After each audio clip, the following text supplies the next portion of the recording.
जंगल को चीरती हुई एक चीख गूंजी।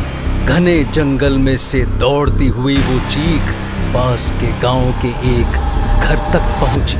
घर में सोते हुए बच्चे की आंख खुली। माँ।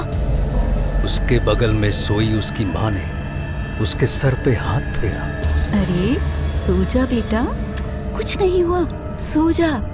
माँ के प्यार में महफूज वो बच्चा फिर से लेट गया। उसकी माँ प्यार से अपने बच्चे की पीठ सहला रही थी, लेकिन उसका दिल जोरों से धड़क रहा था। रात सुनसान थी, हवा बोझिल थी और जंगल खामोश था। चारों तरफ घुप अंधेरा। काले अंधेरे और रात की खामोशी में सिर्फ एक आवाज गूंज रही थी। तभी कहीं दूर एक रोशनी चमकी। कोई राहगीर जंगल में मुड़ा। मोबाइल की फ्लैश लाइट जलाए एक आदमी जंगल में से गुजर रहा था। मोटी जैकेट पहने हुए भी वो आदमी ठंड में ठिठुर रहा था।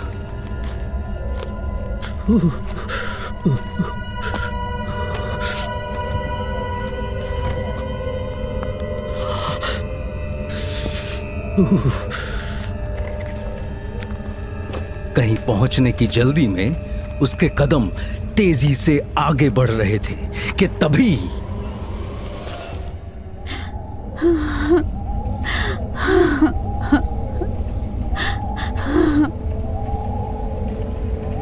किसी के सिसकने की आवाज सुनकर उस आदमी के कदम रुक गए। उसने मोबाइल में टाइम देखा। रात के 2 बज रहे थे।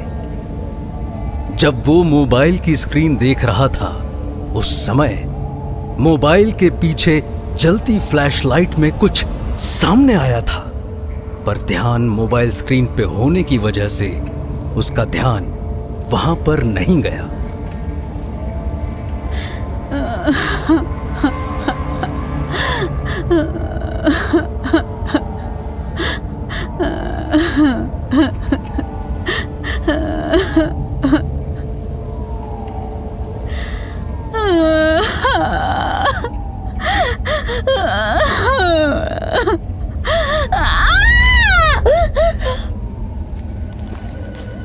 उसने फिर तेजी से चलना शुरू किया।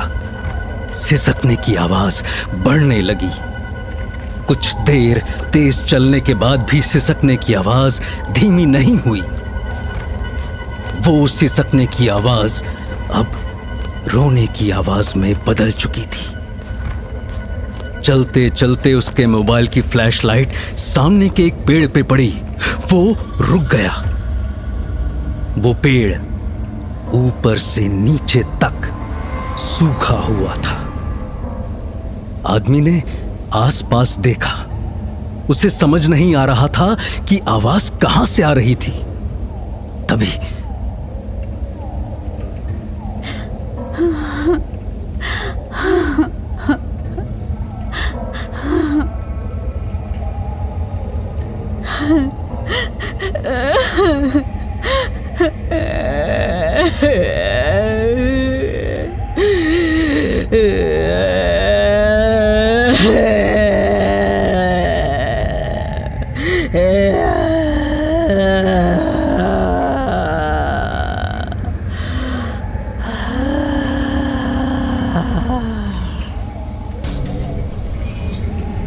तभी उसके शरीर में डर की सिहरन दौड़ी।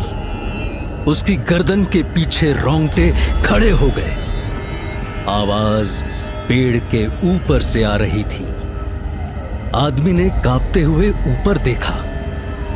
पेड़ के तने से छिपकली की तरह एक काला साया चिपका हुआ था। उस साये की आंखें नहीं थी, पर वो आदमी जानता था कि साया उसे घूर रहा था।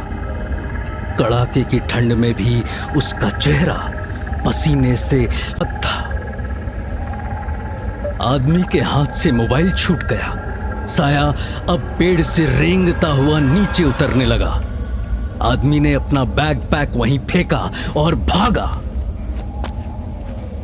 वो जंगल में अंधाधुन भाग रहा था। अचानक किसी ने उसे पीछे से जोर से पकड़ा। वो उस जकड़ में ऐसा थमा कि एक ही जगह पे जम गया। वो चाहते हुए भी हिल नहीं पा रहा था। डर से उसका सर चकराने लगा और फिर वही आवाज।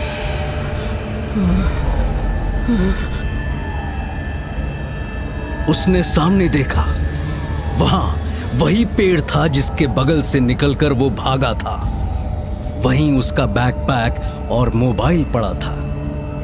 अगले ही पल उसे एहसास हुआ कि अब उसे किसी ने नहीं पकड़ा हुआ था। उसने पलट के देखा तो पीछे कोई नहीं था। जब वापस मुड़ा तो देखा काला साया उसके चेहरे के ठीक सामने खड़ा था।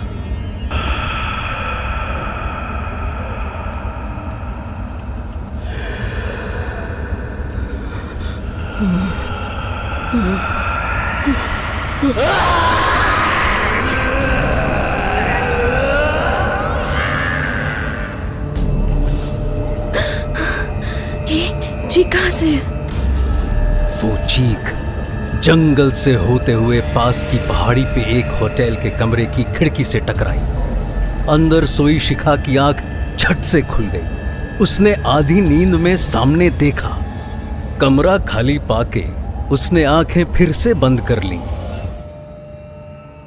अब जंगल खामोश था।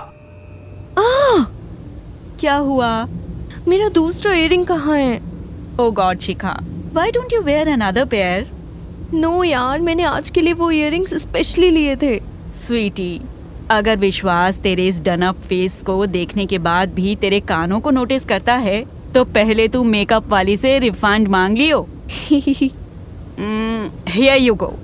तेरा इयरिंग सामने ही रखा था। अरे दिखाई नहीं मुझे। बेबू, तू प्यार में ना अंधी हो गई है। तुझे हम तो देख रहे हैं ना। डोंट बी चीजी यार। गीता मासी अभी भी नहीं आई ना? फोन आया था उनका। She is reaching in 20 minutes. Gangtok में हरियाली के बीच पहाड़ी पे बसा गोल्डन गेट होटल सुबह की पहली किरणों में जगमगा रहा था। आज शिखा की एंगेजमेंट थी। ठंड की सुबह थी पर होटल स्टाफ एक्टिवली दोपहर के फंक्शन की तैयारियों में लगा हुआ था। किचन में केओस था। होटल मैनेजर हेड शेफ पे चिल्ला रहा था, ये रात का नहीं दोपहर का फंक्शन है। You know how behind the schedule we are. हो जाएगा सर। और वो मिठाइयों का कुक कहाँ है? कल रात आने वाला था ना? सर वो निकल तो गया था, रात को पहुंच जाना चाहिए था। मैं कॉल करता हूं उसे। हेड शेफ ने मोबाइल निकाल के कॉल लगाया। होटल से कुछ ही किलोमीटर दूर पास के जंगल में पत्तियों के बीच पड़ा एक मोबाइल रिंग हो रहा था। सब उस बजते हुए मोबाइल को सहमे हुए से देख रहे थे, पर किसी ने आगे बढ़ के उसे छूने की हिम्मत नहीं की। पास के गांव के लोग जंगल में भीड़ जमाए खड़े हुए थे। गांव वालों में सबसे आगे काला कंबल ओढ़े और काला कुर्ता पैजामा पहने एक आदमी खड़ा था। उस 6 फुट लंबे आदमी का शरीर दुबला पतला सा था, पर आंखें किसी चौकन्ने शिकारी जैसी एक्टिव थी। रात को जंगल में फंसा राहगीर उसके सामने जमीन पे पड़ा था। किसी ने उसका मुंह एक कान के सिरे से दूसरे कान के सिरे तक चीर दिया था। लाश के पीछे वही सूखा जला हुआ पेड़ था जिसके सामने वो मरा हुआ आदमी रात को आकर रुक गया था। यह ना आसपास के किसी गांव से नहीं है बाबा, वरना रात में जंगल में जाने की गलती नहीं करता। वो सामने पहाड़ी पे जो होटल है ना, शायद वहां काम करने वाला कोई नया आदमी है। था। धीरे से चलती हुई हवा की सरसराहट मानो कुछ कहने की कोशिश कर रही थी। बाबा ने सबको देखा। पुलिस को फोन कर दो। अरे पुलिस वाले ना हमने फिर से परेशान करेंगे, ये पहली बार थोड़ी है बाबा। इस गांव के किसी आदमी ने चोट नहीं पहुंचाई तो डरो मत मुखिया। इस आदमी का अंतिम संस्कार होना और उसके परिवार वालों को इसकी खबर मिलनी जरूरी है।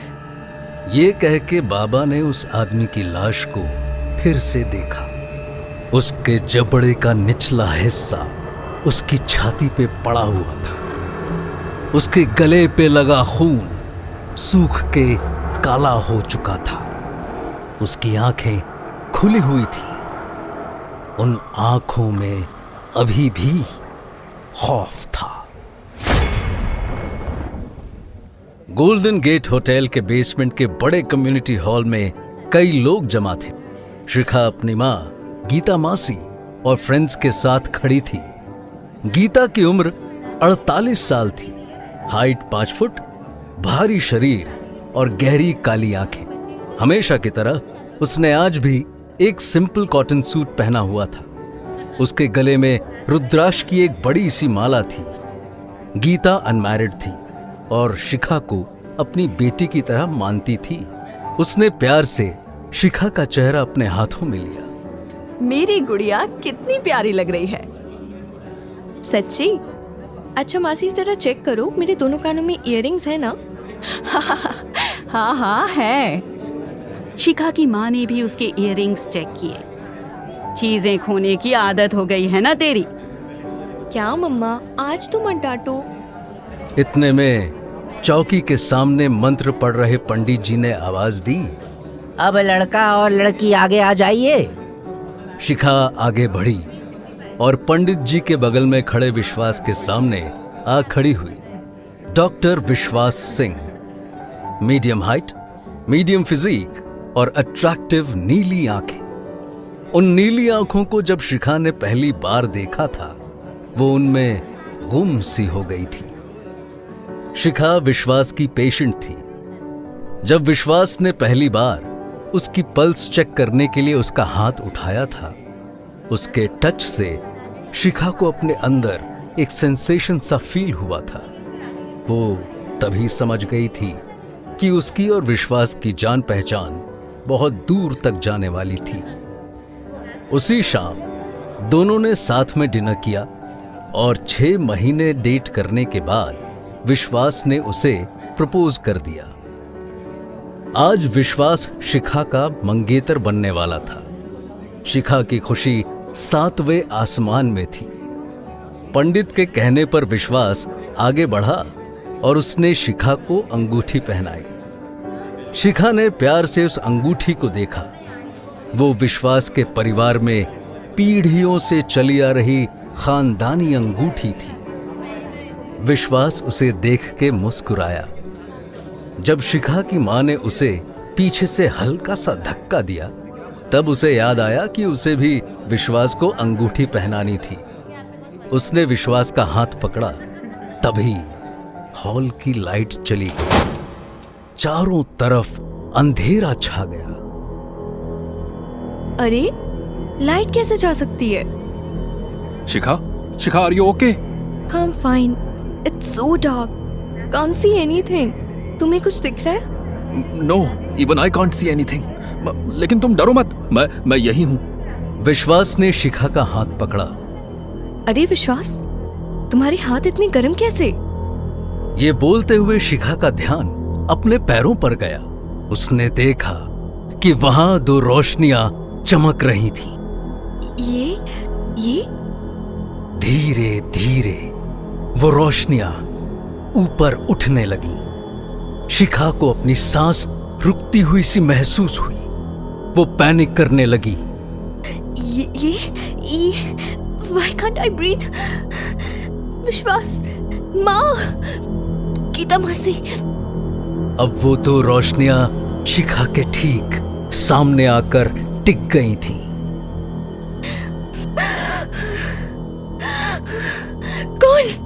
कौन? विश्वास, where are you?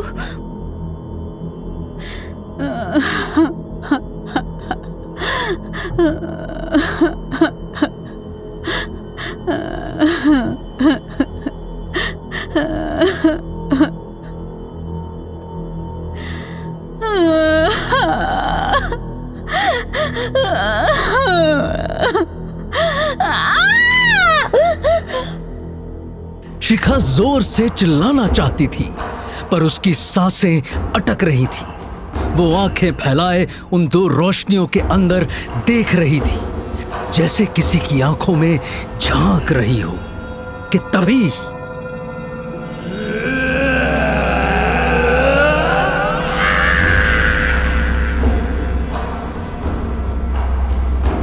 उस चीख ने शिखा के शरीर को पूरी तरह अपने काबू में ले लिया। वो सुन्न होकर थम गई। तभी अचानक हॉल फिर से रोशनी से जगमगा गया। जैसे ही सबने शिखा को देखा, क्या हुआ शिखा? बच्ची